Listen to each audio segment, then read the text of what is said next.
हम लोग श्रीमद् भागवतम के तीसरे स्कंद के 9वें अध्याय के 9वें श्लोक को देख रहे हैं। श्लोक को जाने से पहले एक भक्त का डाउट था, उसको मैं थोड़ा सा क्लैरिफाई करना चाहूँगा। बहुत से भक्तों का भी हो सकता है, उन्हें कुछ परेशानी थी, लाइक शरीर की परेशानी थी, मान से संबंधित थी, तो वो ज़्यादा नहीं स्टेरॉइड्स ले रहे थे बस। स्टेरॉइड्स तो ईजी अच्छी चीज़ होती है ना। अच्छा नहीं, ठीक। तो मैंने कुछ इनको हीलिंग मोडालिटी के बारे में बताया कि आप ऐसा कीजिए। तो मैंने कहा प्रभु जी, जब हम लोग को प्रारब्ध भोगना है, तो जब हमको भोगना ही है तो फिर ये सब चीज़ें करने की क्या ज़रूरत है। आप लोग देख ही रहोगे, बहुत सारी चीज़ बताता रहता हूँ, योगा कर लो, प्राणायाम कर लो, इससे कुछ आपको लाभ हो जाएगा। अब आप ये बताइए, ये तो सभी के संग घटित हो रहा है, अगर इतने देह से ऊपर हैं कि देह की किसी भी समस्या से प्रभावित हो ही नहीं रहे, तो स्टेरॉइड क्यों खा रहे हैं। स्टेरॉइड का छौंका कोई कुक बुक में लिखा नहीं कि स्टेरॉइड खाने से अच्छा हो जाते हैं। एलोपैथिक दवा, एलोपैथिक जहर कहना चाहिए। क्यों खा रहे हैं अगर इतनी देह की धारणा से बाहर परे हैं तो। यानी कि हम देह की धारणा से परे नहीं हैं। देह का धर्म हमें प्रभावित कर रहा है। प्यास लगती, पानी पीना पड़ता है। ऐसा नहीं कि मैं क्लास बोलता रहूँगा रात भर, वो सब सुनते रहेंगे, हाँ हाँ, न भूख लग रही, न प्यास लग रही है, न बच्चों को पढ़ाना है, न कुछ। ऐसा हम लोग नहीं हैं, ऐसा हम लोग नहीं हैं। तो उसमें अब आपको सेलेक्ट करना पड़ेगा कौन सा सोल्यूशन आप चाहते हैं, रजोगुणी, तमोगुणी या सतोगुणी। तो सबसे अच्छा है सतोगुणी चीज़ों का सेवन करें, उससे हम ठीक रह सके अपने आप को। स्वर मान लीजिए पूरा फट रहा है, तो क्या कथा सुन पाएंगे बताइए। भगवान स्वयं इस बात कहें, युक्त हार विहारश्च युक्त चेष्टस्य कर्मसु युक्त स्वप्नावबोधस्य योगो भवति दुःखः। शरीर के बारे में तो बोल रहे हैं कि ठीक से खाओ, ठीक से मतलब युक्त खाओ, युक्त सो, ठीक मतलब रेगुलेटेड वे में सो, अपने कर्म भी इसी प्रकार से करोगे तो योग का संपादन कर पाओगे। It's very very important. एक बार महाराज से पूछा, परम पूज्य वृंदावन चंद महाराज से, कि महाराज जी, अगर हमारे घर में सांप आ जाए तो क्या करना चाहिए। समझ आ गया, बिल्कुल इसी बात से, इसी तर्ज पे बात है। तो महाराज कहे कि अगर आपको जीने मरने की फिक्र ही नहीं है तो कुछ नहीं करना चाहिए।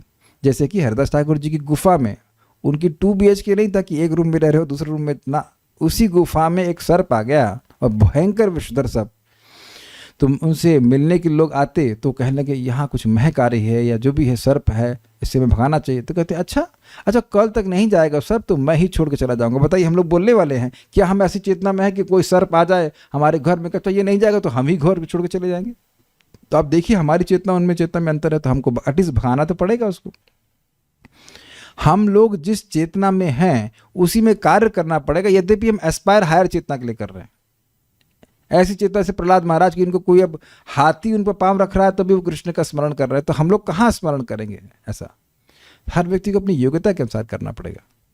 थ्योरी है सब कुछ, ऐसे तो आप चरणामृत पीजिए, और क्या है वो, अकाल मृत्यु भरणम, अकाल मृत्यु हरणम, सर्व व्याधि विनाशनम, विष्णु गंगोतकम पित्वा पुनर्जन्म न विद्यते। अकाल मृत्यु का हरण करने वाला है और सारी व्याधियों का विनाश करने वाला है भगवान विष्णु का चरण उदक जल। तो वस्तुतः इसमें कोई संदेह नहीं कि सही बात है, लेकिन सबका अनुभव तो ऐसा नहीं हो रहा है। ज्ञान तो सही है, लेकिन विज्ञान तो सबका ऐसा है, हो नहीं रहा ना कि हम तो रोज चरणामृत पीते हैं, तब फिर हमारा स्वास्थ्य क्यों खराब हो रहा है। ट्राइग्लिसराइड काय को हो गए 712, क्यों नहीं चरणामृत ने गला दिए सारा कुछ। हम चरणामृत पीते रहे, उसमें तो घी भी होता है। हमारे यहाँ तो खैर नहीं है, लेकिन वैसे चरणामृत में घी भी होता है, ऐसा कुछ होता है। हम देखना पड़ जाएगा ना हम लोग को, क्या करें बताइए। और फिर अगर बीमार पड़ेंगे तब कुछ ना कुछ करना पड़ेगा। हाँ, अब समझने का प्रयास कीजिए। अब प्रश्न होगा कि अगर हम इस प्रकार से कर रहे हैं तो क्या हम भगवान के शरणागत नहीं हैं। तो देखिए पॉइंट क्या है, शरणागति का मतलब है भक्ति के लिए जो अनुकूल है वह स्वीकार करे, और जो भक्ति के प्रतिकूल है वह अस्वीकार करे। ये तो है ना 2 पॉइंट। तो अगर हमारा स्वास्थ्य खराब होता है तो हम जप नहीं कर पाते हैं, भक्ति नहीं कर पाते हैं, तो वह तुम्हारी भक्ति के लिए अनुकूल नहीं हुआ ना। तो जो भी आपकी भक्ति संपादित करने के लिए अनुकूल है वह कीजिए। ये है शरणागति हमारे लेवल पे। उसके बाद आगे जो आगे आएंगे स्टेजेस आएंगे, लेकिन यह दो चीज़ भी करें तो बहुत अच्छी बात है। ओके, तो ये उनका भी डाउट था, तो अन्य भक्तों का भी हो सकता हो शायद, इसलिए मैंने यहाँ पे उसको एड्रेस किया। अब हम लोग इस श्लोक को देखते। तो पिछले श्लोक में क्या कहा गया था,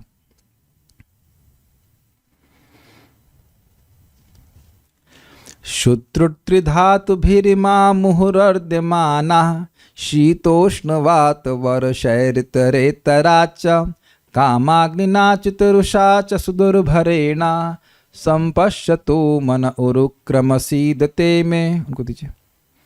शुत्रु भूख और प्यास, त्रिधातुपी और त्रिधातुपी अर्थात वात पित्त और कफ, इनके द्वारा इमा, ये सभी लोग जो लोग भगवान से विमुख हैं, मुहुरर्द माना बारंबार पीड़ित हो रहे हैं। साथ ही शीत, उष्ण, वात, वर्षा अभी हो ही रही है, गुड़गुड़ गुड़गुड़ पीछे से हो रही है, और इतरेत त्वचा, और ये सब नहीं हुआ तो पति पत्नी का झगड़ा हो रहा है, और भी बहुत सारे संबंध, केवल इनका झगड़ा नहीं होता, बहुत सारे झगड़े के बहुत सारे कारण हो सकते हैं। उसके बाद कामाग्नि न, काम की अग्नि के द्वारा, अचित रुषा अर्थात अविच्छिन्न क्रोध के द्वारा, सुदूर भरेणा जिसको सहना बहुत मुश्किल है, इससे वह बारंबार परेशान है। तो ब्रह्मा जी कहते हैं संपश्यतु मन उरुक्रम सीदते में, हे उरुक्रम, हे भगवान, ऐसा देख करके, सम्यक रूप से मैं देख करके मेरा मन दुखी हो रहा है। तो भगवान मान लो कहें, अरे ये तो माया है, आत्मा तो निर्लिप्त रहता है, आत्मा को इनसे क्या मतलब, ये तो भ्रम मात्र है। अब भगवान तो उसका नहीं कहेंगे, लेकिन आजकल मायावादी लोग ऐसा कहते हैं। मतलब मायावादी क्या कहेंगे, बात सिद्धांत तो बात सही है कि आत्मा तो निर्लिप्त रहता है, तो इन सब लोगों के भ्रामक दुख को देख करके आप क्यों दुखी होते हैं? समझे आप? भाई मान लीजिए मेरे सर में दर्द हो रहा है, तो मुझ आत्मा में तो दर्द हो नहीं रहा है। तो कह रहे कि आत्मा को तो कुछ अब हो नहीं रहा है, केवल शरीर को हो रहा है, तो आप इनके दुखों को देखकर काहे दुखी हो रहे हैं? ये सब तो इल्यूजन है। तो कहते हैं कि देखिए, जब तक, दो अर्थ लेंगे, एक अर्थ मैं समझा रहा हूं, जब तक जीव अपने को इस देह से पृथक अनुभव नहीं करता है, तब तक संसार के दुख बने रहते हैं। क्योंकि अनुभव करने वाला, हमने गीता में सुना, पुरुषः सुख दुःखानां भोक्तृत्व हेतुरुच्यते। पुरुष अर्थात जीव इस शरीर से उत्पन्न होने वाले सुख दुख का भोगता है, यद्यपि आत्मा निर्लिप्त है। जैसे समझिए, सब सपने में जो भी आप सुख और दुख देखते हैं, उसका कोई मतलब है?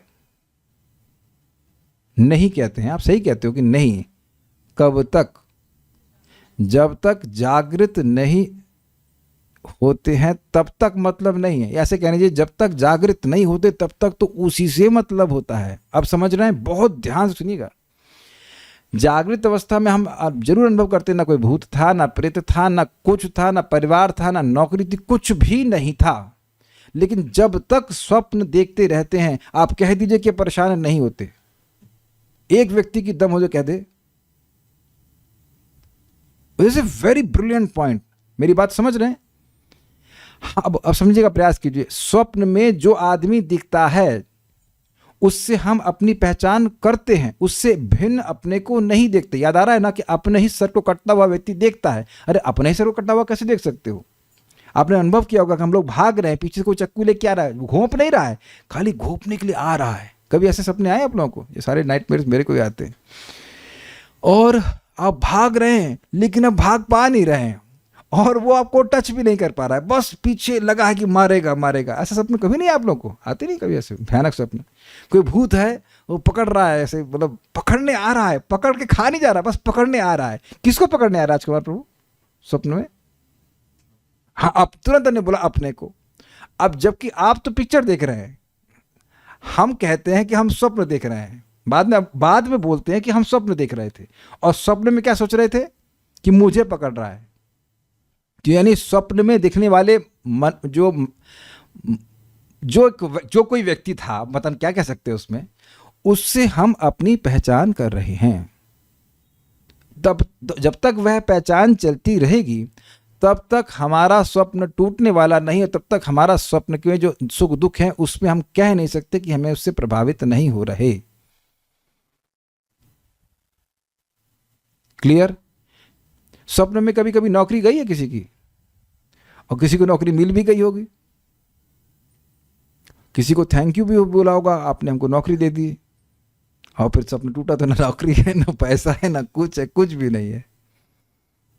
कभी कभी किसी का स्वप्न में प्रेम प्रसंग चल जाता है, जब उसके बाद वो होता है अरे वो हीरोइन तो गायब अरे अब आप देख सकते हैं आउट पटांग कुछ भी आ सकता है। या कभी अभी हमने कुछ समय पहले सपने देखा कि हमारे पिताजी हैं, माता जी हैं सबका तो शरीर छूट गया है, स्वप्न में देख रहे हैं कहाँ से आ रहा है। कभी कभी हम आश्रम पहुंच जाते हैं, वहाँ बाथरूम से भागे, यार बाथरूम तूने साफ नहीं किया किसी भक्त को डांट रहा होता, तुमको सेवा दी गई है, हो जाओ, अरे हम तो दूसरे आश्रम में हैं। तो जब तक मैं स्वप्न देख रहा हूं तब तक मैं उसी आश्रम में हूं ना, जैसे उसी अवस्था में हूं ना।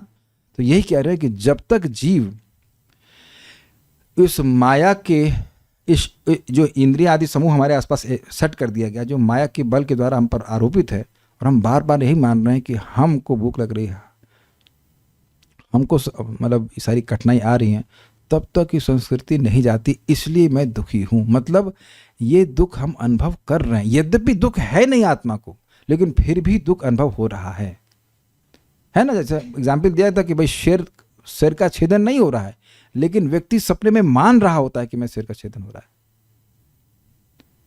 तो इसलिए ये नहीं कहा जा सकता कि जीवों को दुख प्राप्त नहीं हो रहा है। नहीं तो भगवान कहते ही क्यों, दुखालयम अशाश्वतम। तो मेरे पीछे बोलिए, यावत पृथक्त्वमिदमात्मन इंद्रियार्था माया बलम भगवतो जन ईश पश्ये। यावत् पृथक्त्वमिदमात्मन इंद्रियार्थ माया बलम भगवतो जन ईश पश्येत्। तावन्न संसृतिरसौ प्रतिसंक्रमेता व्यर्थापि दुःख निवहं वहति क्रियार्था। तावन्न संसृतिरसौ प्रतिसंक्रमेता व्यर्थापि दुःख निवहं वहति क्रियार्था। यावत् पृथक्त्वमिदमात्मन इंद्रियार्था माया बलं भगवतो जन ईश पश्ये। यावत् पृथक्त्वमिदमात्मन इंद्रियार्थ माया बलं भगवतो जन ईश पश्येत्। तावन्न संसृतिरसौ प्रतिसंक्रमेता व्यर्थापि दुःख निवहं वहति क्रियार्था। तावन्न संसृतिरसौ प्रतिसंक्रमेत व्यर्थापि दुःख निवहं वहति क्रियार्था। यावत् पृथक्त्वमिदमात्मन इंद्रियार्था माया बलं भगवतो जन ईश पश्येत्। यावत् पृथक्त्वमिदमात्मन इंद्रियार्थ माया बलं भगवतो जन ईश पश्येत्। तावन्न संसृतिरसौ प्रतिसंक्रमेता व्यर्थापि दुःख निवहं वहति क्रियार्था। तावन्न संसृतिरसौ प्रतिसंक्रमेत व्यर्थापि दुःख निवहं वहति क्रियार्था। बोलिए, यावत् पृथक्त्वमिदमात्मन इंद्रियार्था माया बलं भगवतो जन ईश पश्येत्। यावत् पृथक्त्वमिदमात्मन इंद्रियार्था माया बलं भगवतो जन ईश पश्येत्। तावन्न संसृतिरसौ प्रतिसंक्रमेत व्यर्थापि दुःख निवहं वहति क्रियार्था। तावन्न संसृतिरसौ प्रतिसंक्रमेत व्यर्थापि दुःख निवहं वहति क्रियार्था। देखिए, इससे पहले मैं आगे जाऊं, ये समझने का प्रयास करें कि जब हम लोग श्रीमद् भागवतम को सुनते हैं, जब भगवद गीता को पढ़ते हैं, तो हम सत्य को सुन रहे हैं। इट्स लाइक अलार्म, एटलीस्ट कुछ समय के लिए हम जगते हैं। लेकिन इससे पहले कि मैं आगे जाऊँ, एक आपको ज़बरदस्त बात बताऊंगा, आप लोग हिल जाएंगे सुन करके। आपको म्यूचुअल फंड्स के बारे में पता है? मतलब लोगों के पैसे लोग इन्वेस्ट करते हैं, सब कुछ करते हैं। तो आप मान लो आप 100 रुपये जब लगाते हो तो वो कुछ इंटरेस्ट के संग बढ़ते हैं। यानी कि आपने आज 100 रुपये लगाए तो 1 साल के बाद कितने हुए? 100 रुपये ज़्यादा हो गए। समझे आप? इसी तरह से आज हम समय लगा रहे हैं श्रीमद् भागवतम का, तो आपके मन में क्या प्रोग्रामिंग हो रही है? हाँ, इतना पुण्य हमारा इकट्ठा हो गया है ना। यही आज तक सोचते आए ना आप? क्यों राजेश प्रभु? यही सोच रहे हैं ना राजकुमार प्रभु? आप हाँ अभी बस सुख मिला, बस बस बस बस, और आगे कुछ नहीं। आप यही सब सोच रहे हैं ना, क्यों महावीर प्रभु है ना, आज इतना पुण्य मिल गया, बस बस नहीं। लेकिन ऐसा नहीं है। जैसे हम इसका प्रमाण देंगे आपको 2:3-17।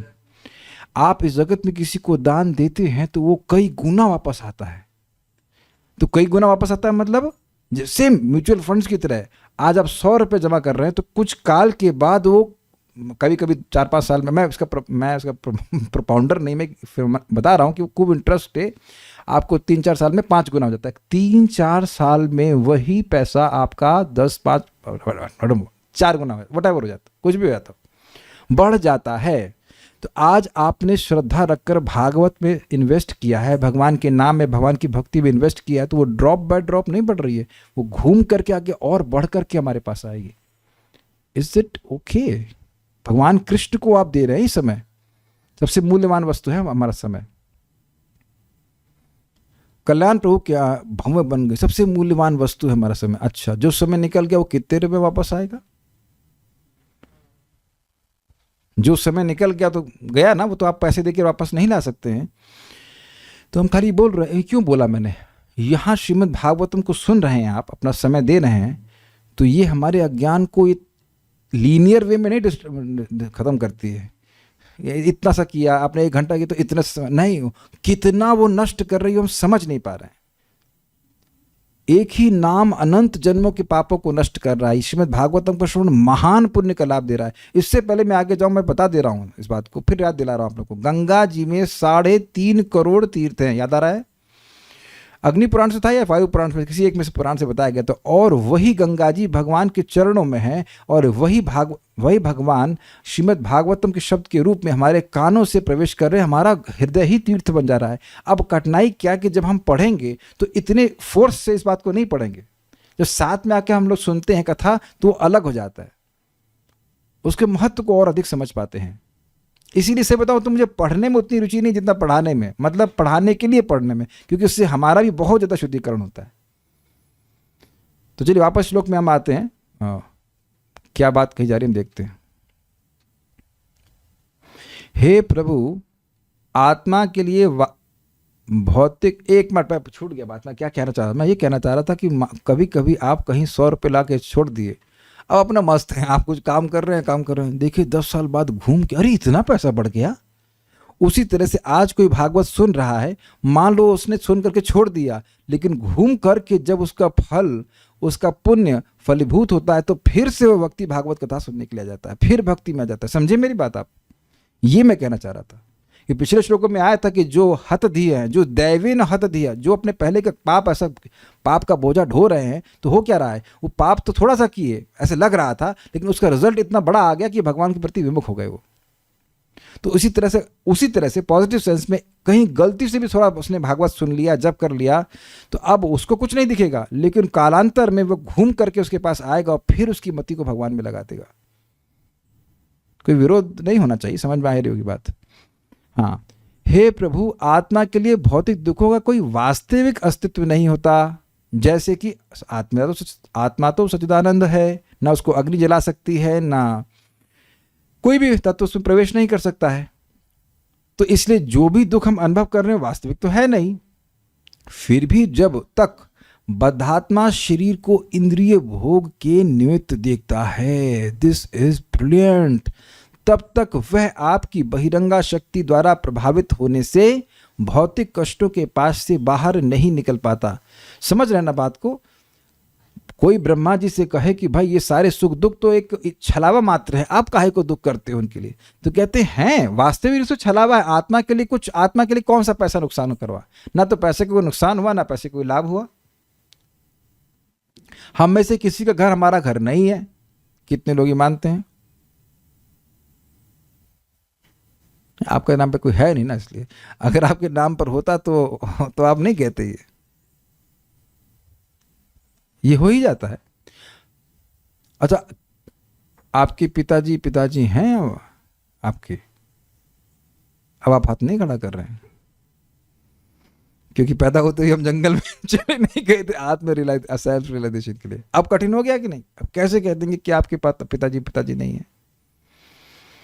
आपके पिताजी हैं, या मेरे पिताजी हैं? मेरे पिताजी मर गए। अब मैं ऐसे प्रश्न करना शुरू करूंगा, ये पागल हो गया क्या?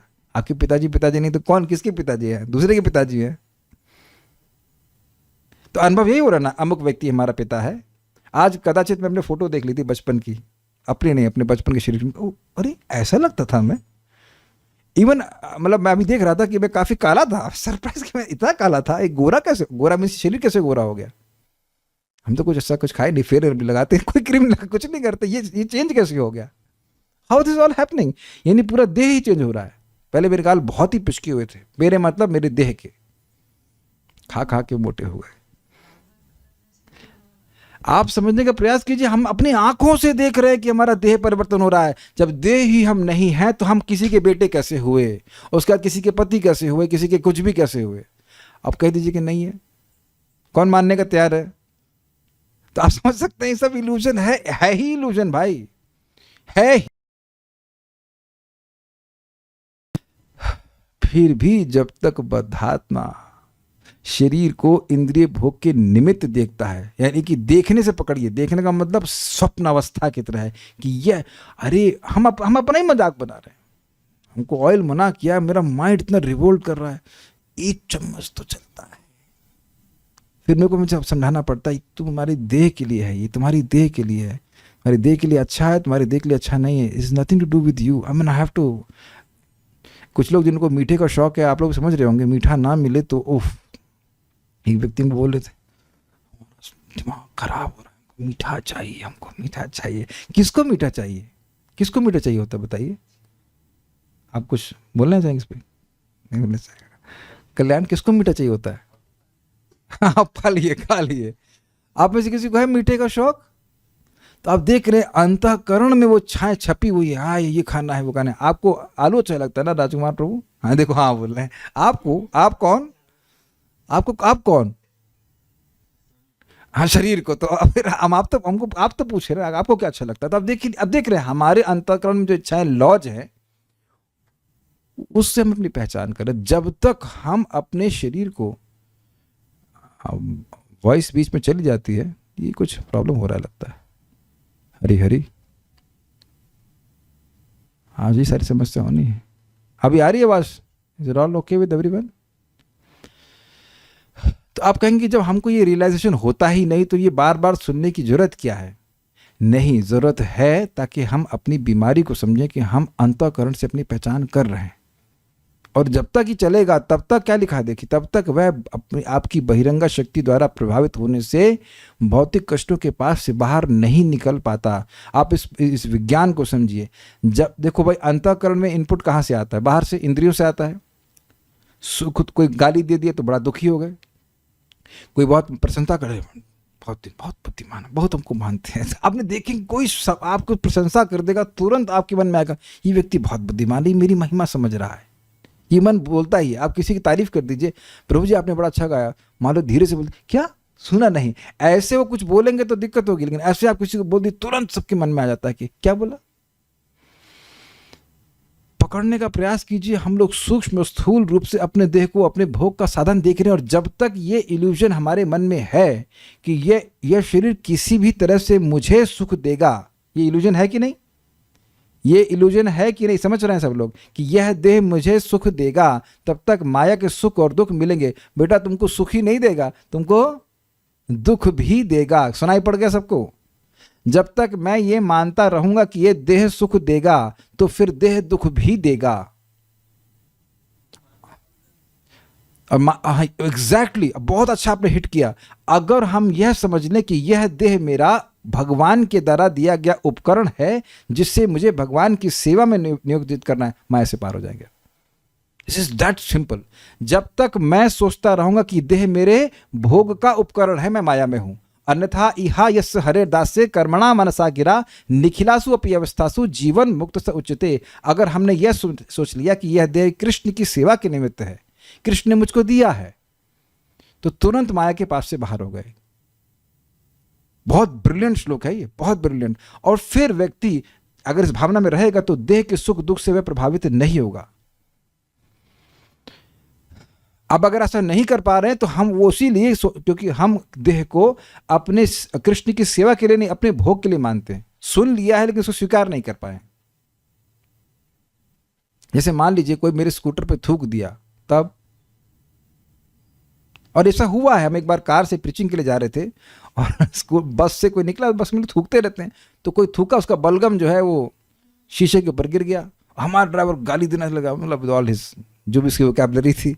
हमने कहा ठीक है भाई, वो वाइपर चला लो, बारिश भी हो रही थी, वाइपर चला लो, हट जाएगा, खत्म। दो ही लोग है ना, एकदम मैं परमात्मा मोड में था, वो आत्मा मैं परमात्मा मोड में बगल में बैठा हुआ था, वो आत्मा मोड में थे, वो आइडेंटिफाई कर रहे थे कि मुझ पे थूका, मुझ पे थूका। हमने कहा तेरे पे नहीं थूका, तुम्हारी कार पे थूका, और तुम्हारी कार है भी नहीं, तुम तो ड्राइवर हो, तुम्हारी कार है भी नहीं, तुम्हारे मंदिर के द्वारा तुमको सेवा के निमित्त दी गई, क्या किया आपने। मैं एग्जाम्पल पहले भी दिया था, एक बार हम लोग जा रहे थे वृंदावन से लौट रहे थे, तो कोई व्यक्ति थूका, उसने हम पर नहीं थूका, लेकिन थूक उड़ कर हमारे पाँव पे गिर गई। अब हम उस पर झगड़ा करें?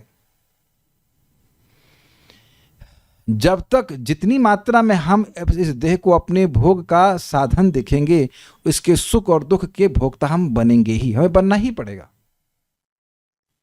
आप हम कई बार गीता में सुन चुके हैं, भोजन अच्छा नहीं मिला तब क्या, भगवान की इच्छा जी थी ऐसा ही भोजन मिला, उसके लिए और रोएंगे तो वो सारा समय तो हमारा भजन से गया ना। वो आज डेस्टाइन था कि आपको ऐसा ही भोजन मिलना था। ये हम थ्योरी नहीं बोल रहे हैं, ऐसा ही था। आप अच्छा बनाने का प्रयास करोगे तब भी खराब बने, तब भी खराब हो जाता है। तो ये पॉइंट अपने को डाइजेस्ट करना है, सुन करके नहीं छोड़ देना। खूब प्रयास करते फिर भी धन चला जाता है, कुछ प्रयास नहीं करते फिर भी धन आ जाता है, खूब प्रयास करते हेल्थ चली जाती है, और नहीं तो नॉर्मल जीवन चल रहा होता है। देखा नहीं, देख ही रहे होंगे आप लोग। तो ऑब्जर्वर के रूप में देखने का प्रयास हमें करना चाहिए शास्त्रों को श्रवण करके।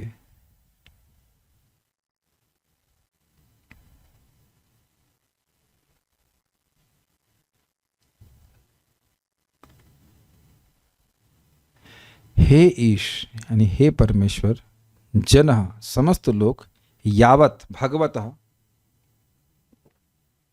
जब तक आप भगवान की इंद्रियार्थ माया बलम, इंद्रियार्थ मतलब इंद्रिय विषय रूप माया के बल की अधिकता जिस पर है, उस आत्मना यानी जीव को इदम पृथक्त्वम देह आदि के अध्यास भाव से भगवान से अलग पश्चेत अनुभव करते हैं।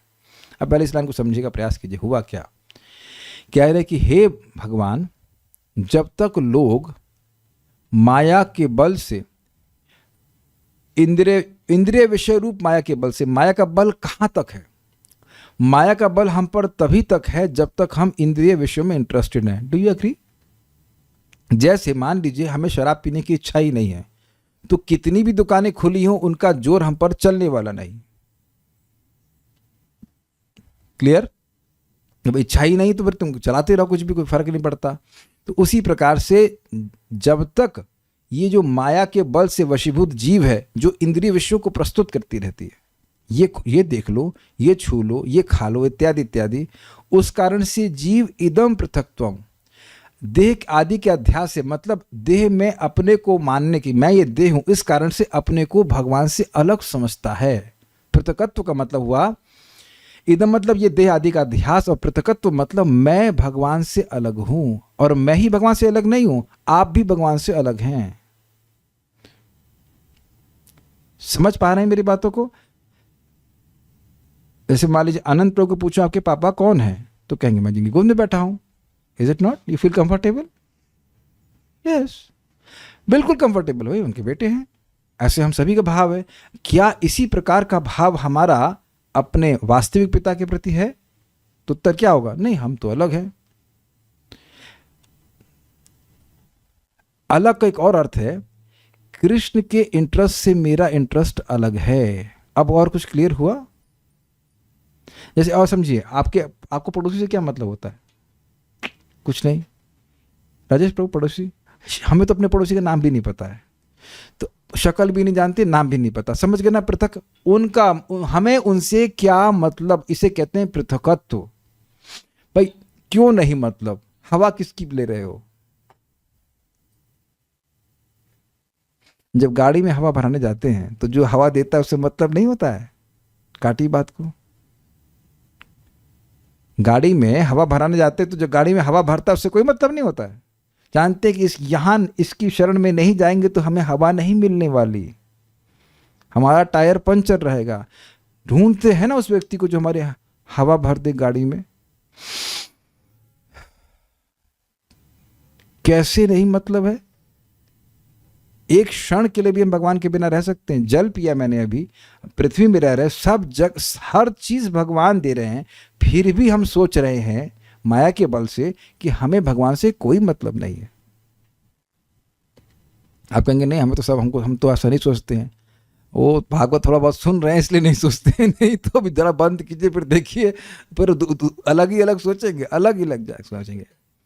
एक क्षण के लिए भी हम ऐसा कोई कार्य करते हैं जिसमें भगवान का मतलब नहीं है, इसका मतलब हम अपने इंटरेस्ट को भगवान के इंटरेस्ट से अलग देखते हैं। समझे? जैसे हम अपने पेट को भर के समझते हैं कि हम शरीर, हम सुखी हो जाएंगे, है कि नहीं? हाथ पांव सब समझ रहे हैं कि भैया देखो इस पेट को संतुष्ट किया तो हम सब संतुष्ट हो जाएंगे। इजी है ना एनालॉजी? ऐसे अगर हम समझने लगे कि हमारा सुख का अस्तित्व भगवान से पृथक हो ही नहीं सकता, अर्थात कृष्ण को सुखी किए बिना मैं सुखी हो ही नहीं सकता, तब तो हमारा पृथकत्व समाप्त हो गया। और नहीं तो हमारे मन में है कि नहीं, कृष्ण को बहुत सुखी कर लिया, अब हम अपने को सुखी करेंगे, और तब हम इस तरह से इंडिपेंडेंटली सुखी हो जाएंगे। तो ये जब तक भाव रहेगा तब तक जीव इस माया के द्वारा रचित दुखों को भोगता ही रहेगा। What is that? कृष्ण भूलिया जीव अनादिर बहिर्मुख, अतएव माया दे तार संसार दुख। कृष्ण को भूल करके जीव अनादि काल से बहिर्मुख है। समझ रहे इसका मतलब? सेम अर्थ है। कृष्ण को भूलने का मतलब कृष्ण मेरे कर्मों के भोक्ता हैं, ये भूल जाता है। कृष्ण नियामक है, वह भूल जाता है। और बहिर्मुख मतलब वैसे कार्यों को करता है जिससे कृष्ण को बिल्कुल पसंद नहीं आता, कृष्ण कोई मतलब नहीं है, कृष्ण को पसंद ना हो वैसे कार्य को करता है।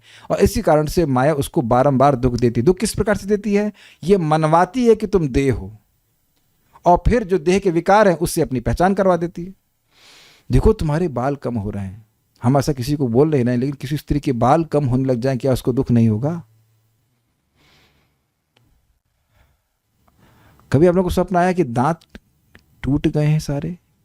कोई बार सपना आया था, उनको बाप रे इतना भय हो रहा था, दांत टूट गया है, अभी भोजन कैसे करेंगे? आप में से कभी सोचा है कोई व्यक्ति एक दिन हमारे दांत नहीं रहेंगे? हमारे मतलब हम सभी के। एक व्यक्ति बोलने लगे तो मैं कहा शुभ शुभ बोलो, तो अच्छा नहीं लग रहा सुनने में कि एक भी दांत नहीं रहेगा, या हम चल भी नहीं पाएंगे, देख नहीं पाएंगे। अभी मेरे थोड़ी आई साइट पास वाले भी कमज़ोर हुई था, बस इनिशियली नॉट एक्सेप्टिंग इट। नहीं अभी नहीं, अभी सब सही है, अभी से कोई दिक्कत नहीं है, ओके। नहीं नंबर आ गया है, कम हो गई है, जबकि इससे मेरा कोई संबंध नहीं है। बट आप समझ सकते हैं इस प्रकार की भावना रहती है। जब तक हम अपने अस्तित्व को अरे सो ही लीजिए, या तो क्या कहते हैं बैठ लीजिए, एक काम कीजिए ना, आप अपने स्कूल जाते नहीं ना, ये जाते नहीं, और तब तो ठीक है। फिर स्कूल में ऐसा नहीं कर सकते, सो भी रहे और टांग भी फैला रहे। अच्छा, दूसरा अर्थ यहाँ पे क्या लिया था? जब तक जीव इस देह से अपने पृथकत्व को नहीं समझता, तब तक वह माया के द्वारा रचित सुख दुख को अनुभव करता है। जो लोग 13वें अध्याय को समझ रहे हैं वो जानते हैं कि सुख और दुख इस शरीर के विकार हैं और उनकी सृष्टि माया करती है, लेकिन इनका अनुभव जीव करता है। कार्य कारण कर्तृत्वे हेतु प्रकृतिरुच्यते, पुरुषः सुख दुखानाम भोक्तृत्व हेतु उच्यते। यानी कारण का मतलब क्या था? इंद्रियां और शरीर, इसकी सृष्टि कौन करती है? माया करती है। यही लिखा ना, इंद्रियार्थ माया बलम, इंद्रियां, उसके अर्थ और जितने भी इंद्रियों के भोग हैं वो सब माया सृष्टि करती है, लेकिन उनका जो भोक्ता है वह जीव है। जैसे सिनेमा हॉल में जितने भी दृश्य दिखाए जा रहे हैं, किसी हीरो को गोली लग रही है या विलन को गोली लग रही है, तो जब हीरो को लगती है तो हम दुखी होते हैं और विलन को लगती है तो हम सुखी होते हैं। वहाँ ना हीरो है ना विलन है, लेकिन पीछे कोई जादूगर है जो इस प्रकार से सीन को दिखा रहा है और उसके भोक्ता हम हो जाते हैं, है कि नहीं? कभी रोते हैं, कभी नहीं रोते हैं, कभी खुश होते हैं। समझ गए एग्जाम्पल? तो उसी प्रकार से यहाँ पे ऐसा होता रहता है। जब तक यानी कि वहाँ हम उस सिनेमा हॉल में उस हीरो के सुख दुख से अपनी पहचान करने लगते हैं, जबकि वहाँ पे हीरो है भी नहीं वस्तुतः। कितनी अद्भुत बात है कि हर बार एक हीरो एक नई हीरोइन से आता है और कहता भी है मैं तुमसे सच्चा प्यार करता हूँ।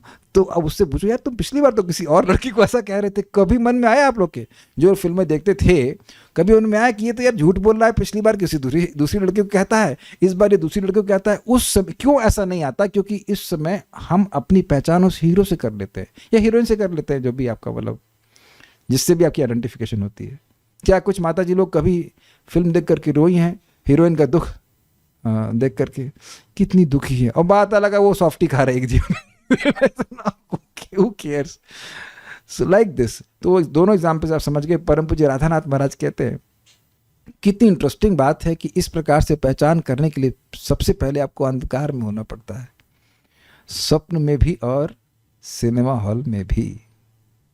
ठीक, एक एग्जाम्पल आप समझते हैं, और कैलाइडोस्कोप वाला बचपन में देखे होंगे, वो आता था डब्बा लेकर के, कहता देखो। अब जैसे आप ऐसे एक आंख इधर बंद एक बंद करनी होती थी, ऐसे देखते थे तो आप बाहर की ज़िंदगी से कट जाते थे। कटते कि नहीं? अगर बाहर की ज़िंदगी से ना कटे तो कैलेडोस्कोप में दिखने वाले चित्रों को ये पेमेंट आप करने ही वाले नहीं। 1 रुपये लगता था, मुझे याद है, टांडा में गया देखा था, बहुत छोटा था मैं, then I have only time मैंने जीवन में देखा था तो वही देखा था, 1 रुपये दिया था उसको और दिखाया था। इसमें आप लोगों ने भी शायद देखा होगा, अब तो खत्म हो गया सब कुछ, लेकिन ऐसा होता है। तावत व्यर्थापि, तब तक अनित्य होते हुए, व्यर्थ होते हुए, व्यर्थ का मतलब है कि भाई इसका आत्मा से कोई संबंध ना होते हुए भी, दुख निवहम, दुख समूह हो गया फिर से। हरे कृष्णा, इज इट ओके? हाँ, दुख समूह को क्रियार्थ तथा अपने प्राप्त करते, वहती मतलब वहन करते हैं, ढोते रहते हैं।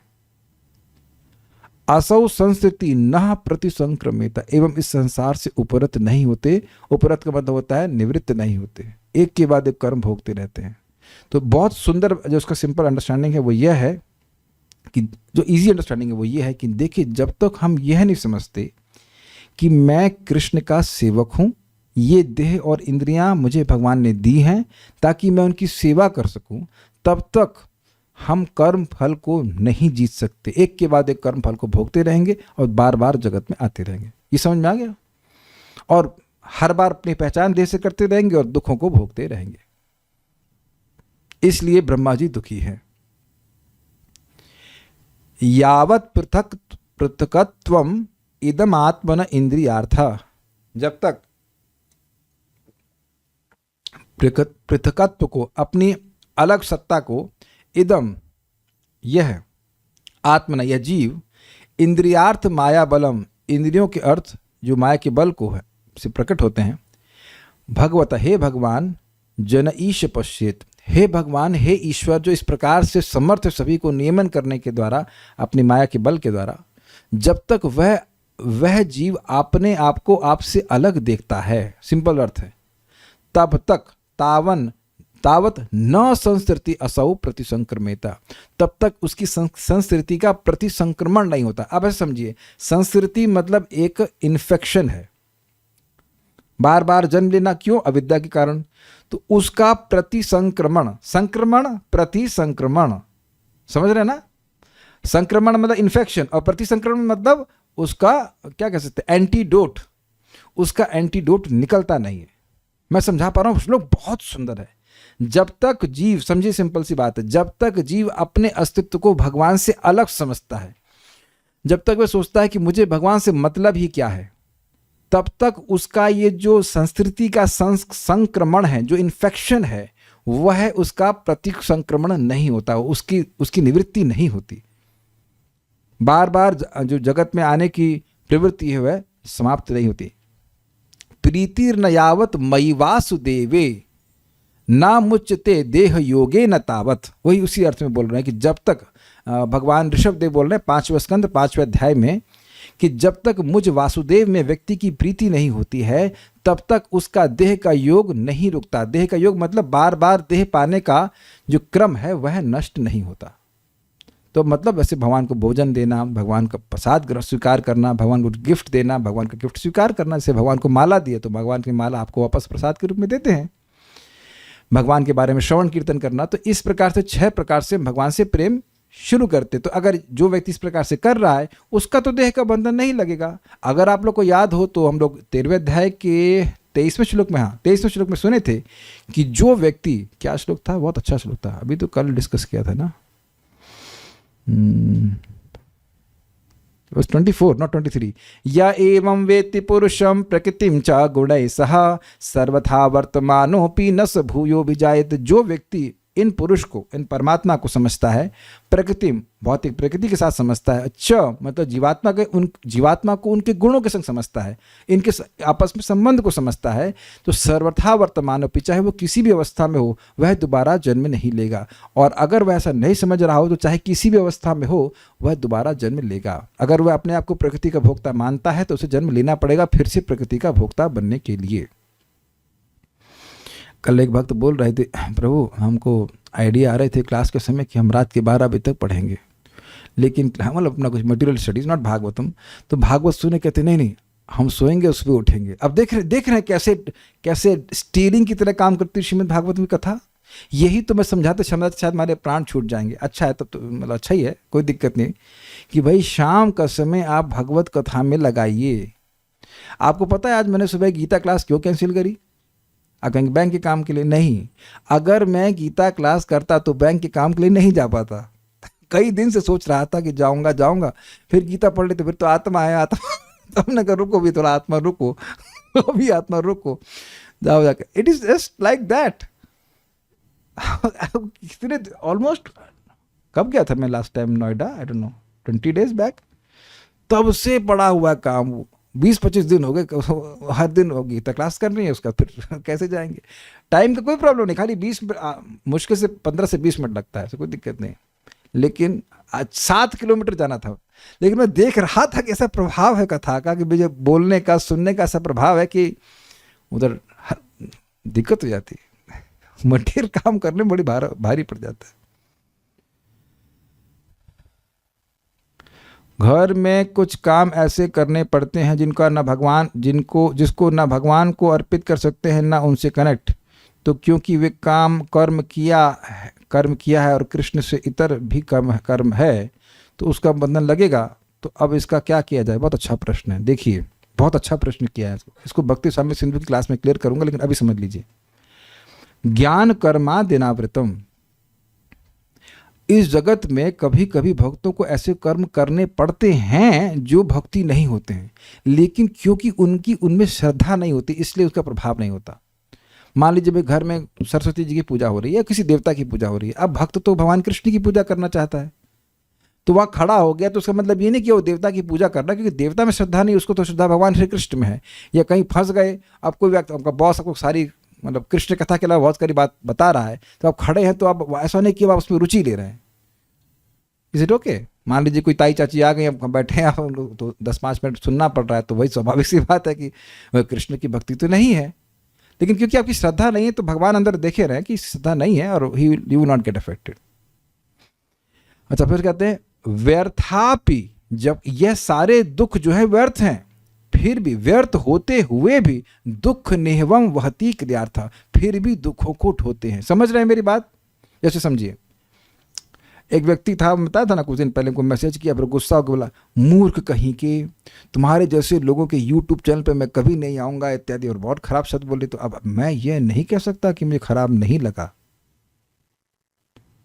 मोमेंटरली। फिर हम अपना ज्ञान को स्थिर किए, उन्होंने कहा अगर तुम मूर्ख हो तो तुमको मूर्ख कहा तो क्या दिक्कत है, और अगर तुम मूर्ख नहीं हो तो तुमको मूर्ख कहा तो क्या दिक्कत है। तो ये प्रवचन करने से फायदा होता है कि अपने प्रवचन अपने को याद आता है, लेकिन मोमेंटरली तो बुरा लगा ना। अब क्या मैं उसको, अगर हम बुरा नहीं लगता तो मैं क्या उसको ब्लॉक नहीं करता? बुरा लगा इसलिए ब्लॉक किया। हम नहीं कह रहे कि इससे हम पार हो गए। हाँ, इतना हमको समझ में आया कि भाई हमको याद, उसी दिन या एक दिन पहले मैं महाराज की क्लास सुन रहा था, रघुगुण महाराज गाली दिए, खूब गाली दी, और उनको क्या नाम से जड़ भरत को पालकी भी ढुआए, फिर भी वह उनको उपदेश दिए कृपा के। हमने कहा भैया मैं स्तर पे भी नहीं हूँ, स्वाभाविक सी बात है मैं नहीं हूँ, ऑब्वियसली आई एम नॉट। तो ये फालतू का दुख उठाया ना मैंने कुछ क्षणों के लिए एटलीस्ट। और ऐसा मत सोचिएगा कि हम सब लोग अलग हैं इससे। इससे ये जरूर सीखना चाहिए कि हमें दूसरों को परेशान नहीं करना चाहिए, हमें दूसरों को मूर्ख या गलत बात नहीं बोलना चाहिए, क्योंकि लोग अभी दुख ढो रहे हैं। हमें उत्साहित करना चाहिए भक्ति के लिए।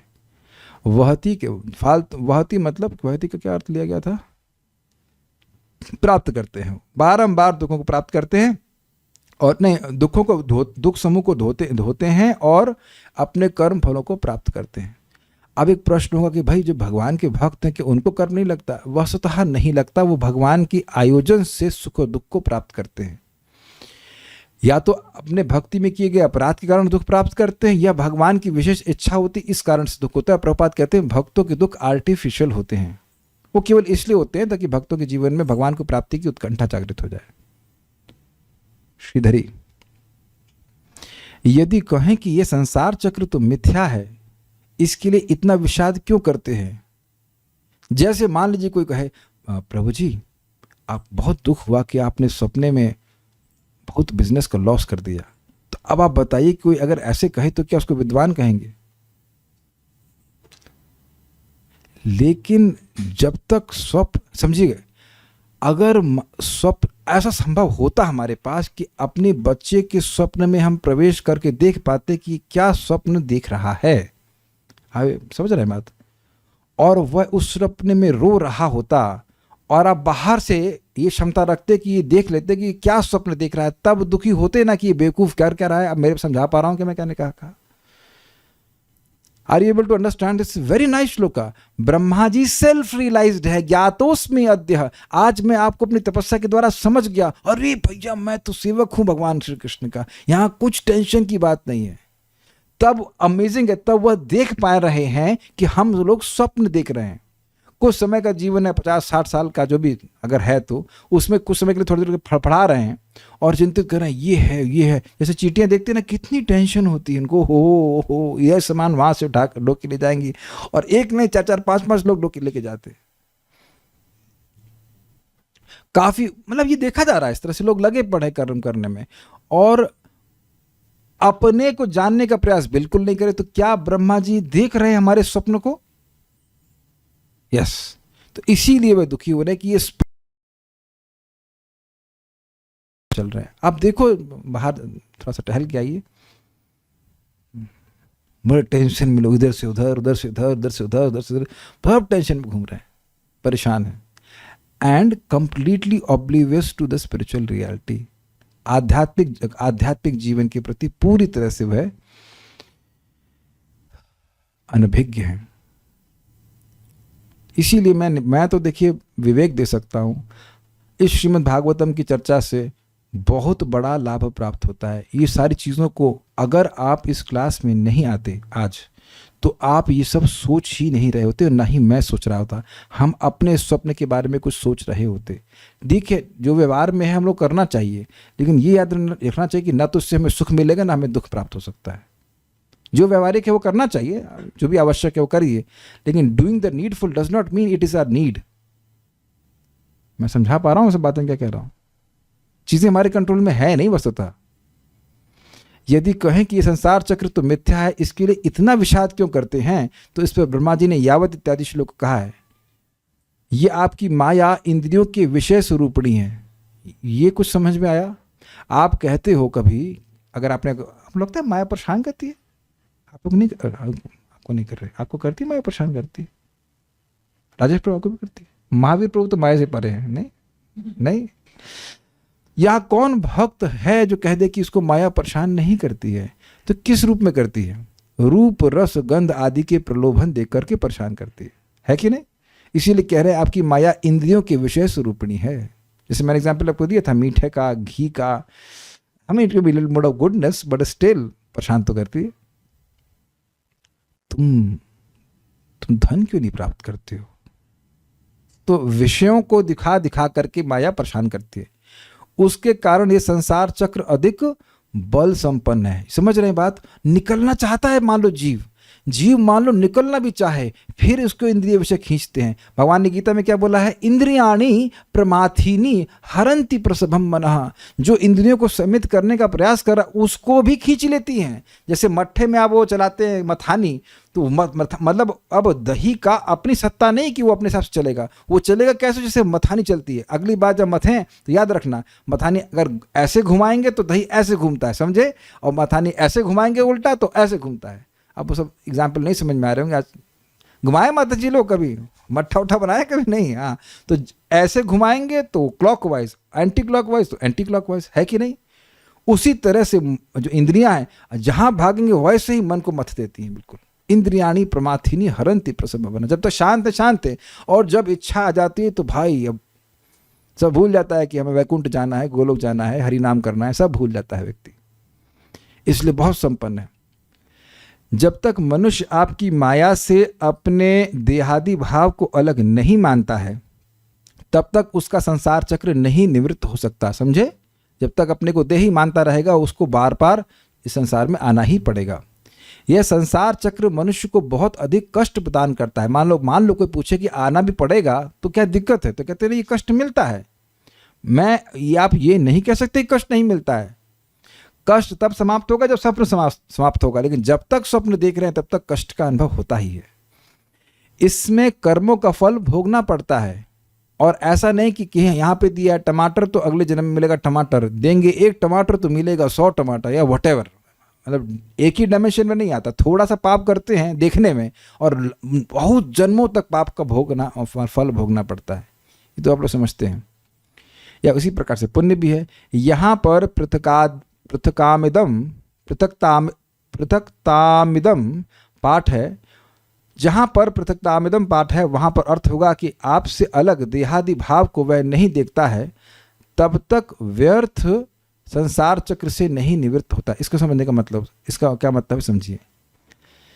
जब तक वह यह नहीं देख पाता कि उसकी देह और इंद्रियां भगवान की सेवा के निमित्त है, इजी है, तब तक उसका संसार चक्र चलता रहता है। अब ये हम लोग के लिए बहुत इजी है। This is very easy. क्यों? देखिए, अपने को देह से अलग पृथक रूप से देख पाना तो बहुत मुश्किल है ना। भगवान ने बोला था ना, एषा ते विहिता सांख्ये बुद्धिर्योगे तिमाम शृणु बुद्ध्या युक्तो यया पार्थ कर्म बंध हम प्रहास्यसि। मैंने तुमको सांख्य योग के द्वारा बताया कि भाई आत्मा देह से पृथक है, लेकिन तुम अपने दूषित अंतःकरण के द्वारा नहीं समझ पा रहे हो, अनुभव नहीं कर पा रहे हो। तो इतना समझ में आया कि तुम आत्मा हो? हाँ, समझ में आया। तो ये समझते हुए कि एटलीस्ट थ्योरी में कि मैं आत्मा हूँ, कृष्ण का सेवक हूँ, अपनी इंद्रियों से तुम बुद्धि योग संपादित करो। बुद्धि के द्वारा निर्धारित करो भाई देह तो हम नहीं है, ये लीवर या हार्ट या जो कुछ भी मैं नहीं हूं। अनुभव विपरीत हो रहा है। अनुभव यही होता है कि मैं देह हूं। तो अब मैं कृष्ण का सेवक हूं, तो व्यक्ति अब अपनी इंद्रियों से कॉन्शियसली कृष्ण की सेवा करना शुरू करेगा। I hope sound is okay there. जैसे यहां पे आप लोग कॉन्शियसली यहां कथा सुन चाहें भी तो भी हम नहीं करने देते, है ना। जैसे मैं फॉर एग्जांपल, मेरे को घी खाना अच्छा लगता है लेकिन मेरे स्वास्थ्य के लिए अच्छा नहीं है, तो मैं अपनी बुद्धि के द्वारा निर्णय करता हूं भाई खाने के बाद भूल जाओगे कि खाया कि नहीं खाया, लेकिन उसका प्रभाव बहुत ज़्यादा होगा, इसलिए तुम मत खाओ। ऐसे मैं कंट्रोल करने का प्रयास कर रहा हूँ कि ठीक है। तो उसी प्रकार से इंद्रियां अपना दर्शन करेंगी, लेकिन नहीं, इंद्रियों को भगवान की सेवा में लगाए रखना है। तो उससे क्या होगा, हमारे जो अज्ञान है वो नष्ट हो जाएगा, तो हम अनुभव भी कर पाएंगे। यानी कि समझने का प्रयास कीजिए इन देह और इंद्रियों को, यह समझना कि ये देह इंद्रिय भगवान ने क्यों दी हैं, अपनी सेवा के निमित्त दी हैं। कृष्ण अपनी मतलब कृष्ण की सेवा के लिए। ये आंखें मैंने नहीं बनाई है, भगवान ने बनाई ताकि हम उनको देख सकें। ये पाँव किस लिए बनाए हैं, भगवान के पास हम जा सकें। हाथ किस लिए बनाए, भगवान की सेवा कर सकें। क्लियर? इसी प्रकार से अनिंद्रियां भी हैं। जब ये देखेगा तो संसार चक्र समाप्त।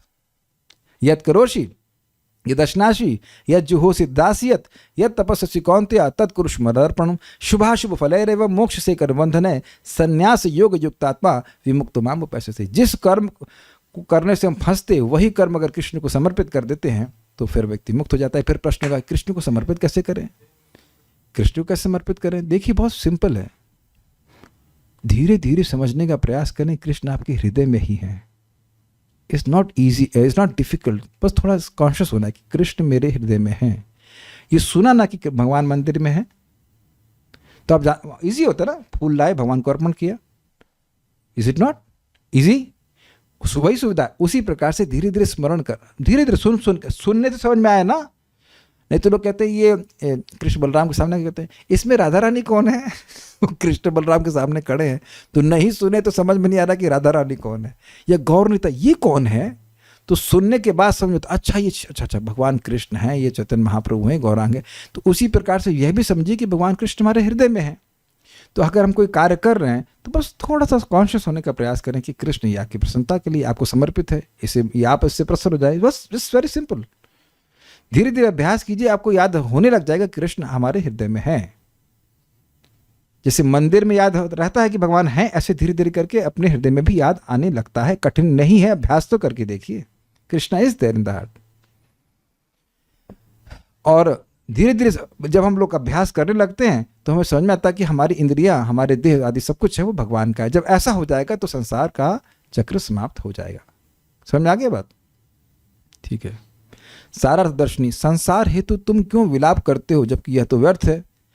जब तक जीव अपने पृथकत्व अर्थात देह के रूप में जीवन का अनुभव करता है, जिसमें इंद्रिय विषयों के रूप में भगवान की माया का बल विद्यमान है। क्लियर? रूप रस गंध के द्वारा माया का बल है जो खींचता है।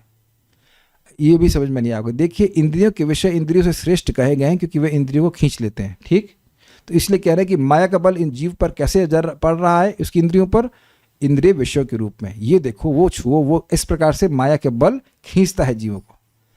आपने शायद एक फोटो देखी होगी, इसमें जीव उसको खींच रही है एक तरफ, उसकी आंख उसको कहीं और खींच रही है, उसके कान कहीं और खींच रहे हैं। इस प्रकार से जीव परेशान रहता है और उसको और इंद्रियों को उनके विषय खींच रहे हैं। तो ये माया का बल ऐसे खींचा जाता है। तब तक यद्यपि संसार व्यर्थ एवं असार है, नष्ट नहीं होगा।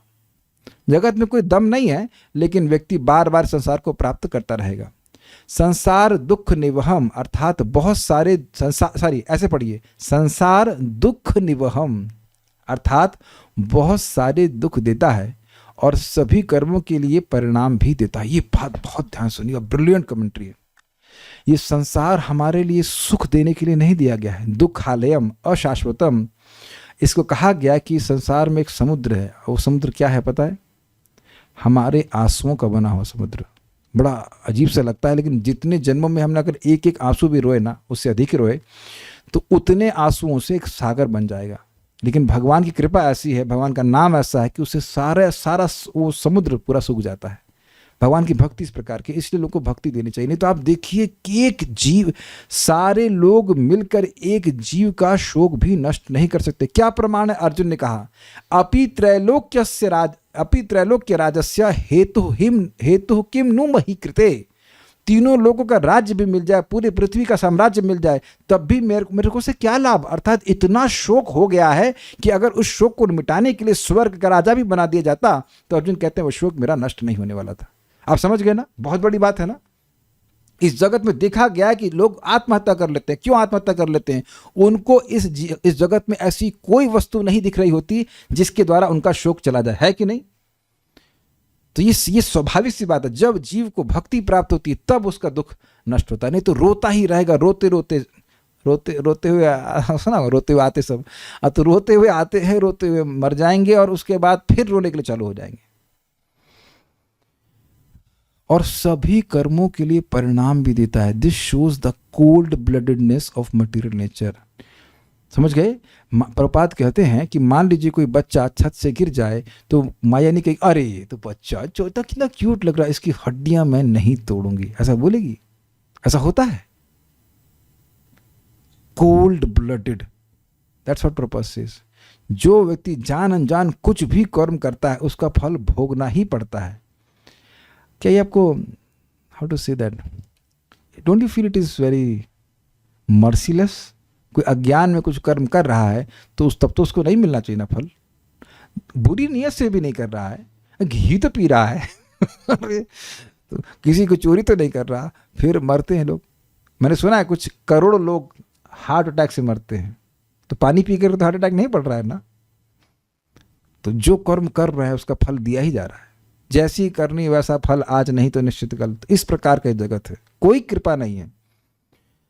क्रम और इसीलिए ब्रह्मा जी दुखी हो रहे हैं कि ये लोग अज्ञान में इस प्रकार से बार बार ऐसे ही इस खतरनाक क्रूर स्थान में वापस आ रहे हैं। क्रम संदर्भ, वे अपना जीवन यह सोचकर व्यतीत करते हैं कि उनकी सत्ता आपसे स्वतंत्र है, पृथकत्वम। हाँ, मैं बोल तो रहा हूं ना, मैं अपने लिए बोलूंगा। भाइयों और बहनों, हमारी पार्टी का ये देखा आपने कितने जोर जोर से ऐसे नसें फुला फुला कर बोलते हैं। उनसे बोलो कि हरे कृष्ण बोलो तो तब चुप हो जाएंगे, करेगा लगता है गला बैठ जाएगा। आप देखिए देखा गया है, हमने आंखों से देखा था। हम लोग लौट रहे थे कहीं से, 6 घंटे 2 बुड्ढे बोल रहे थे, पंजाबी में बोल रहे थे, और इतना जोर से बोल रहे थे कि मेरा ईयरफोन मतलब फेल हो गया। हमने हाथ जोड़े, हमने कहा अब तो शांत हो जाए, साडी गल सुनो, साडी गल सुनो, इतनी जोर से। और पार्थ प्रभु बता रहे थे अभी ये लोग पनीर बात कर रहे हैं, अभी जूते पे बात कर रहे हैं। क्या क्या कह रहे हैं कि इतने समय के बाद मिले हैं, क्यों ना बात करें। अरे भाई तुम बात करो ठीक है, लेकिन कुछ काम की बात करो, और दूसरे वाले को पकाओ तो मत। हमारे सामने बड़ी दिक्कत है, इसलिए हमको स्लीपर अच्छा लगता है कि बाहर की आवाज़ इतनी जोर से आती है कि आपस में लोग बातें नहीं करते हैं। देखिएगा एसी में बहुत बात करते हैं लोग, कुछ भी देखेंगे, कुछ भी करेंगे, तो ये सब बातें बड़ी गड़बड़ है। आप लोग देखो ना, भोजन करते समय बहुत हम लोग सतर्क होते हैं, ये प्रसाद है कि भोग है कि नहीं। यानी समझने लगे भाई हम स्वतंत्र रूप से कुछ भी नहीं खा सकते हैं। Got it. तो इस जब तक ये भावना है कि हम कुछ भी खाएंगे, कुछ भी करेंगे, तो तुम्हारा कुछ नहीं हो सकता। तो फिर जन्म लेना पड़ेगा। तथा जब तक लोग आत्मन अर्थात स्वयं को भगवतः अर्थात भगवान से पृथकत्व अर्थात स्वतंत्र मानते रहेंगे, तब तक संसार नष्ट नहीं होगा। भाई जेल में लोग वही जाते हैं जो सोचते हैं कि मैं सरकार से स्वतंत्र हूँ, और फिर वह सरकार की जेल में जाते हैं। रहो स्वतंत्र। तात्पर्य, भौतिक जगत में जीव का सारा कष्ट यह है कि उसे जीवन के स्वतंत्र होने की धारणा है। वह जैसे समझ लीजिए, मछली के सारे दुखों का कारण क्या है? अपने को पानी से स्वतंत्र माने। Got it. वह बद्ध तथा मुक्त दोनों ही दशाओं में सदैव परमेश्वर के नियमों पर आश्रित रहता है। इससे पहले मैं इस बात को पढ़ूंगा, आज थोड़ा सा समय दीजिए। बहुत बढ़िया बात सुना हूँ, बहुत बढ़िया बात, आप बहुत खुश हो जाएंगे। This is brilliant.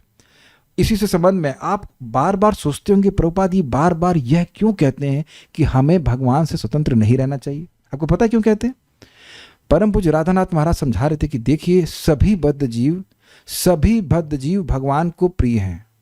सभी जीव भगवान को प्रिय, सुहृद सर्वभूता नाम। लेकिन इसका मतलब यह नहीं कि हम भगवान को प्रिय करने वाला कार्य कर रहे हैं। समझे? जैसे बच्चे कभी कभी उद्दंड हो जाते हैं, इसका मतलब यह नहीं है कि भगवान माता पिता उनसे प्रेम नहीं करते, लेकिन वो माता पिता को प्रिय करने वाला कार्य नहीं कर रहे होते हैं। मैं समझा पा रहा हूं? बैलेंस कर पा रहे हैं? इंग्लिश में बोलता हूं, महाराज क्या कहते हैं, Krishna loves every living entity, it does not mean that every living entity does actions which are pleasing to Krishna. Clear? तो जो भक्त इस बात को समझते हैं और वह प्रयास करते हैं उद्दंड उच्छृंखल व्यवहार करने वाले जीवों को उन कार्यों में लगाएं जिससे कृष्ण प्रसन्न हो। मेरी बात समझ पा रहे हैं? और जैसे कोई लड़का, किसी का लड़का बहुत ढीठ हो, पगला हो, मतलब शरारती हो, और उसको प्रति पिता का प्रेम तो है, लेकिन अगर उसको कोई ठीक करता है या ठीक करने का प्रयास करता है और कुछ ठीक हो जाता है, तो क्या उस व्यक्ति के प्रति उस पिता का कृतज्ञता नहीं होगी? समझे आप बात? इसीलिए भगवान कहते हैं जो गीता का ज्ञान दूसरों को देता है सबसे अधिक प्रिय है। क्यों? समझ गए ना क्यों? आप समझ रहे प्रपात बार बार ये क्यों कहते हैं तुम स्वतंत्र नहीं हो, तुम स्वतंत्र नहीं हो, है ना? ए ठीक से बैठो, ए ठीक से बैठो। इसी तरह से बच्चों को बताया जाता है, वो वही उसका विपरीत ही करेंगे, फिर वही बात बोलनी पड़ती है, ए सही से बैठो, डोंट बी नॉटी। आप समझा क्या? Every purpose of Prabhupada is saying this only, don't be naughty, don't be independent. यही प्रभुपाद जी हम लोग को सिखा रहे हैं, और यही हम लोग आगे भी पास ऑन करते हैं। प्रसाद लगा के ही खाना, हाँ, भगवान को भोग अर्पण किए बिना नहीं खाना। सिंपल सी बात लगती है, बातें सिंपल हैं। आप लोग अगर किसी बच्चों को देखिए कुछ नई बात नहीं करते, वही सिंपल बातों को बार बार घूम उसके विपरीत चलते हो। उन्हें बिल्कुल दिखता है कि बच्चों में वो बिल्कुल विपरीत, मतलब स्वतंत्र रह के चलना चाहते हो, किसी को सुनना नहीं चाहते। वो छुपाते नहीं इस बात को, और जगत पे हम लोग थोड़ा छुपा के चलते हैं, लेकिन हम रहना स्वतंत्र ही चाहते हैं पूरी तरह से। इसीलिए प्रभुपाद बात को बार बार हिट कर रहे हैं। वह बद्ध तथा मुक्त दोनों ही दशाओं में सदैव परमेश्वर के नियमों पर आश्रित रहता है, किंतु बहिरंगा शक्ति के प्रभाव से बद्धात्मा अपने को परमेश्वर की प्रभुता से मुक्त यानी स्वतंत्र मानता है, और उसकी स्वाभाविक स्थिति तो परमेश्वर की इच्छा से अपने को जोड़ना है। किंतु जब तक वह ऐसा नहीं करता, तब तक वह भवबंधन की बेड़ियों में जकड़ा रहेगा। एक बात आप जबरदस्त सुनो, भगवान की सारी इच्छाएं पूर्ण होती हैं, सबको स्वीकार्य है। भगवान की इच्छा विफल नहीं हो सकती। सत्य संकल्प क्लियर? ठीक है, सत्य काम कह लीजिए। भगवान की इच्छा में अगर आपने इच्छा जोड़ दी, तब तब आपकी इच्छा भी विफल नहीं हो सकती। जब मैं पूछूं भगवान की इच्छा क्या है, सारे धर्मों को छोड़कर मेरी शरण में, अर्थात सिंपल सी बात, मेरी भक्ति करो। तो अगर हम भगवान की भक्ति करना चाहते हैं तो हमें कोई नहीं रोक सकता, क्योंकि ये भगवान की इच्छा है। Don't you feel good about it? क्योंकि इस जगत में, बहुत ध्यान से सुनिए, कभी आपको महसूस हुआ कि आपने कुछ बहुत प्रयास किया और वो विफल कर दिया गया, उस पर पानी फेर दिया गया? वेरी गुड, वेरी गुड क्यों बोल रहे हैं? ताकि समझें कि भगवान सिखा रहे हैं कि इस प्रयास पे तो पानी फेर सकते हैं, लेकिन अगर आप मेरी शरण में आने चाहते हो, अगर आप मेरा जप करना चाहते हो, मेरी कथा सुनना चाहते हो, मेरा स्मरण करना चाहते हो, तो दुनिया की कोई ताकत नहीं है जो मुझे इसको रोक ले।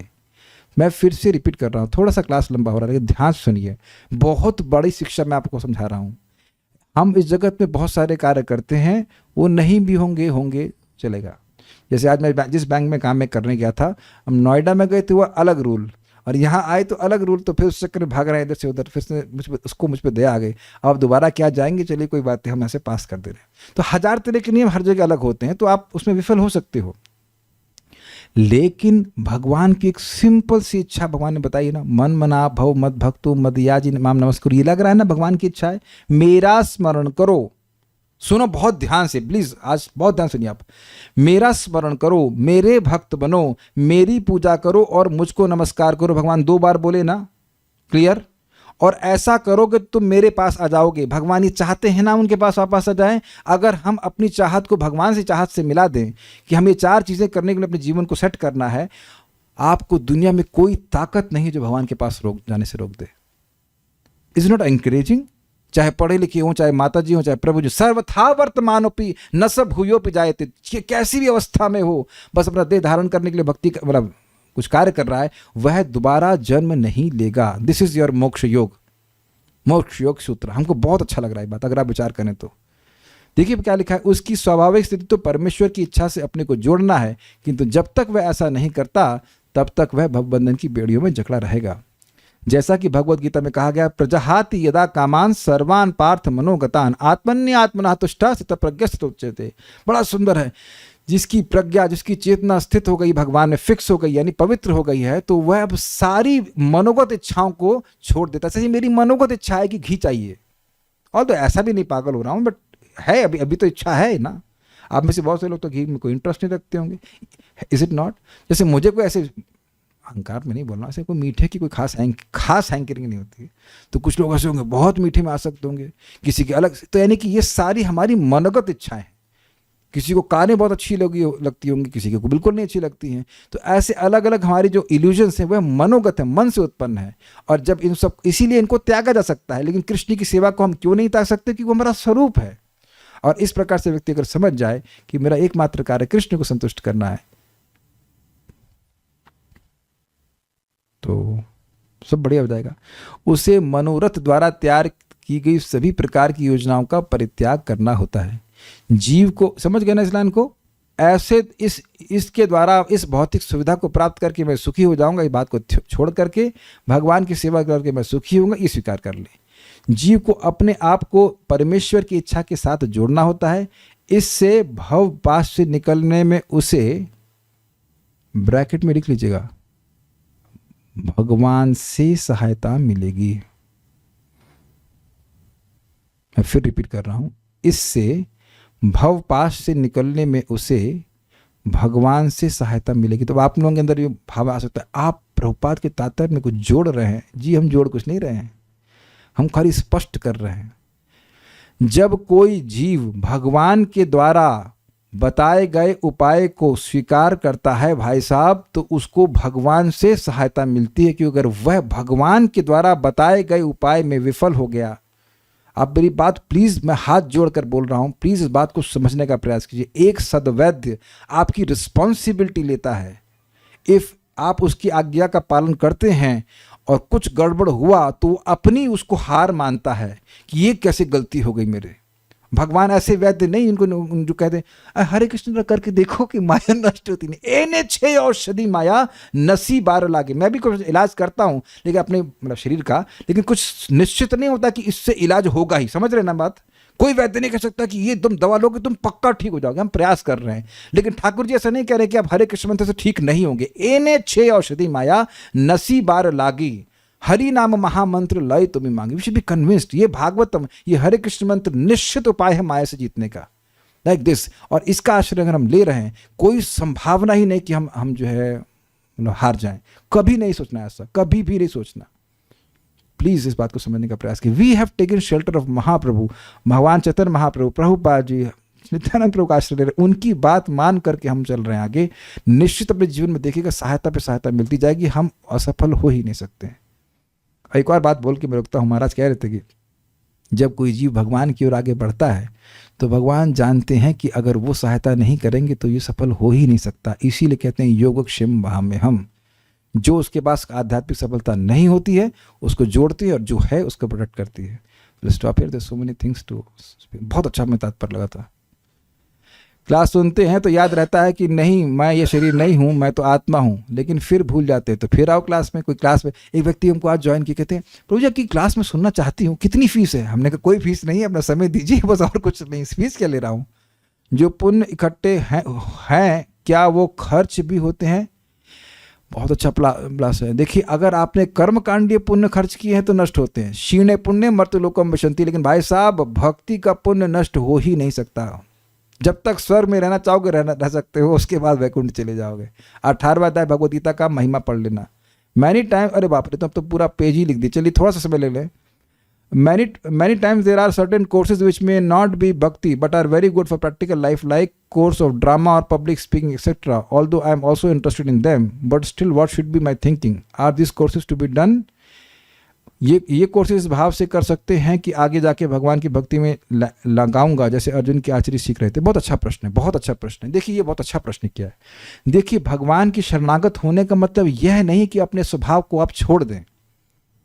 किसी का ब्राह्मण स्वभाव हो सकता है, अर्जुन का क्षत्रिय स्वभाव था और अर्जुन बनना चाहते थे क्या? ब्राह्मण। भगवान कहते हैं ये क्या, ये नपुंसकता तुम्हारे पास कहाँ से आ गई? तो ब्राह्मण ब्राह्मण की तरह कार्य करे, क्षत्रिय क्षत्रिय की तरह कार्य करे। जिसे मान लीजिए खाना बनाना अच्छा लगता है तो पेंटिंग करने की जरूरत नहीं है। शशिकांत प्रभु अगर आपने पेंटिंग नहीं सीखी तो जीवन व्यर्थ है। कहीं पेंटिंग, अरे हमसे भैया एग्रीकल्चर काम करवाओ। क्यों शशिकांत प्रभु, आप एग्रीकल्चर काम कर सकते हैं, कभी मैंने आपको मना किया ऐसे करने के लिए? नहीं, it is our natural tendency. लेकिन एक बात सबको ध्यान रखना चाहिए, हमारे स्वभाव के अनुसार हम उस स्वभाव को भगवान की सेवा में लगाएं, लेकिन भगवान की सेवा में लगा रहे हैं ये तभी याद रहेगा जब हम श्रवण कीर्तन करेंगे। समझे आप? तो शाम, एटलीस्ट शाम का, सुबह जप अच्छे से करें, शाम को कथा सुने, तो आप अपने स्वभाव को भगवान के लगाएंगे। नहीं तो वो कोर्स सीखेंगे और हमारा कोर्स चेंज हो जाएगा, उसको फिर हमारा स्वभाव हमारे अगेंस्ट ही चलने लग जाएगा। तो ये थोड़ा जरूरी है कि श्रवण कीर्तन करेंगे तो जो हम कर्म करने की प्रवृत्ति से युक्त हैं वो भगवान के लिए करने की भावना रहेगी। तो अच्छा प्रश्न ने किया, ये बहुत अच्छा प्रश्न किया, क्योंकि मैं इसको अन्यथा भी बोलने वाला था कि आप भक्ति कर रहे हो तो इसका मतलब ये नहीं कि आपको जो कार्य अच्छे लगते वो कर नहीं सकते, उसको आप भगवान की सेवा में नियोजित कर सकते हो। प्रभुपाद से एक व्यक्ति ने पूछा कि प्रभुपाद मैं क्या कर सकता हूँ? तो प्रभुपाद ने कहा तुम क्या करना चाहते हो। जदुरानी माता जी उनको पेंटिंग में लगाए, कोई व्यक्ति तो डायरमा बनाता तो उसको ऐसे लगाए। तो जो गुरु हैं वह शिष्य की एनर्जी को, उसकी इंक्लिनेशन को भगवान की सेवा में लगाते हैं। अर्जुन को भगवान ने पेंटिंग करने के लिए नहीं बोला, इज इट नॉट? स्वे स्वे कर्मण्यभिरतः संसिद्धिं लभते नरः, ये बात है। और तो कोई प्रश्न यहाँ पर नहीं है। सो आज काफ़ी समय हो गया तो हम पारायण नहीं करेंगे। बहुत बहुत धन्यवाद सब लोग आए। Stop now. श्रीमद् भागवतम की जय, श्रील प्रभुपाद की जय, निताई गौर।